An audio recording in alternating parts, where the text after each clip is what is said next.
Hello, this is Chef John from foodwishes.com with 3 cheese ham involtini. That's right, my wife Michelle calls these hamelloni, since these are basically cheese cannelloni, but instead of pasta we're using ham. But we're not doing it to make these high protein or low carb, although those are pretty good reasons. But truth be told, we're doing it because it looks and tastes great. And I should add, these are very quick and easy to do. So with that, let's go ahead and get started by heating some olive oil in a skillet set over medium-high heat, to which we will add some sliced mushrooms, as well as a diced onion, along with a generous pinch of salt, and then we'll cook those stirring for about 5 minutes or so, or until our onions turn translucent and our mushrooms start to take on a little bit of color. And once we've gone as far as we want, as determined by you, we will stop and clear a little space in the center of the pan, where we will give some minced garlic a quick sizzle. And if the pan seems a touch dry, which mine did, feel free to add another teaspoon of olive oil. Oh yeah, we're allowed to do that. And we'll go ahead and toss in our garlic and sizzle that for about 30 seconds.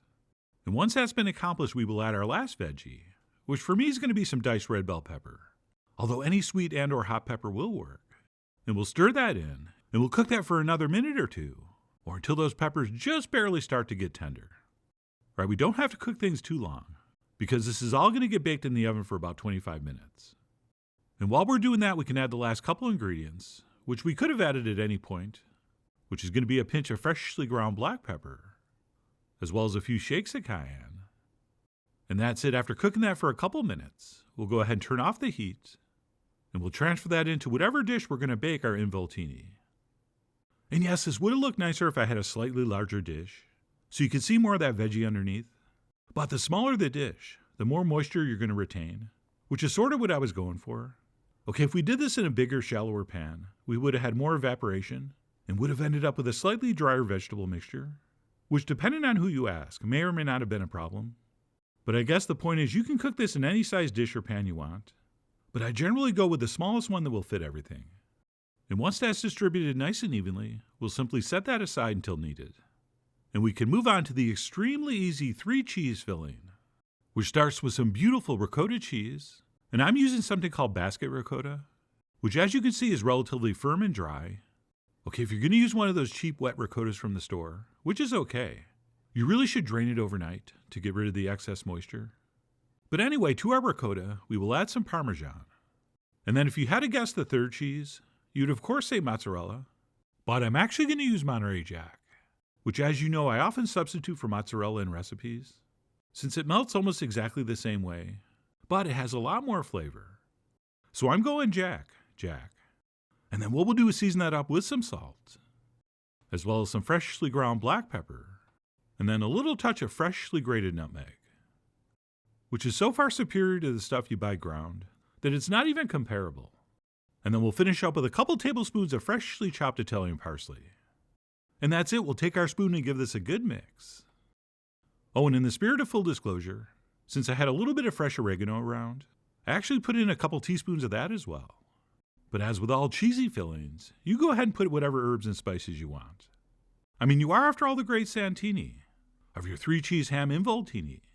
And if you like it, you should add it. And that is no bull. And then once we do have our cheese filling mixed up, we'll go ahead and grab the last component, and that would be some thinly sliced smoked ham. And I have to laugh, when I bought this, the package said uncured ham, which I'm pretty sure is not a thing.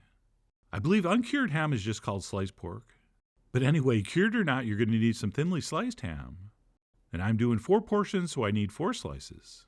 So what we'll do is place 1/4 of our mixture on top, and then we'll simply roll these up into, as I mentioned earlier, a sort of cannelloni shape. And I don't think we want to go all the way to the ends, since that cheese will soften and kind of leak out the ends as this bakes. So I think we'll stop about 1 inch from the edges. And that's it. Once that's rolled up, we will transfer it on top of our veggies, and we'll repeat that process for the other 3. And yes, if you want to use less filling in each, you could get 6 out of this, or make them even smaller and do 8. Although if you make them really small, I think you'd have to call these involtini teeny. I believe that's how it works. But anyway, I'm going with 4 big ones. And then to finish these up, I'm going to go ahead and top this with some more grated Monterey Jack. Or like I said, if you want to use mozzarella, go ahead. And of course, if you wanted to spoon some tomato sauce over the top of this before you add your cheese, go for it. All right, there's so many different directions you could go with this, including a bechamel or a cream sauce. So as usual, watch what I do, but daydream about what you really want to do. And that's it. Once cheese, this is ready to pop into the center of a 400-degree oven for about 25 to 30 minutes, or until our cheese is melted and everything is nicely heated through. And they hopefully look like this. And by the way, there was a time where I would have left these in the oven to get a little more browning on top, just for appearance's sake. But that would have caused our beautiful moist cheesy filling to kind of separate and dry out. So I didn't. And that's just one of the things you learn as you get old as a cook. But anyway, I finished up with a little bit of freshly chopped Italian parsley. And that's it. Once garnished, I'm going to grab a spatula and serve one up. And if we happen to lose a little bit of cheese out of the end, we can always transfer that on separately. And believe it or not, I'm going to put this on top of some olive oil mashed potatoes, which I think is an absolutely perfect pairing. Right, every single ingredient I used in this is perfect with mashed potatoes. So that's what I'm going with. If you want to do it on rice or pasta or polenta, go for it. This would be perfect on all of those. But no matter which your side, we'll finish up with a little pinch of herb on top. And that's it, our hamelloni is ready to enjoy. And that, my friends, was just tremendous. Okay, this is pretty much all my favorite ingredients on one plate. And yes, I will admit to loving anything on mashed potatoes.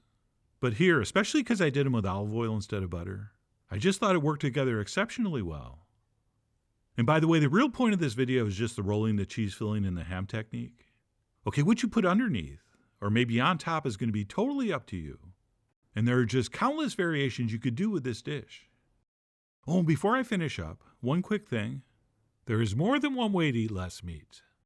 Right? Most people think that means to eat meat less often, but it doesn't have to. You can eat meat the same number of times, just eat less meat. And here we have a very decadent, very meaty, extremely delicious dish where we are using just over 1 ounce of ham. And above and beyond any dietary motivation, it's also a much less expensive way to go. But no matter what your reason or reasons, this really is a delicious and beautiful meal that's very fast and easy to put together, which is why I really do hope you give this a try soon. So please follow the links below for the ingredient amounts, a printable written recipe, and much more info as usual. And as always, enjoy.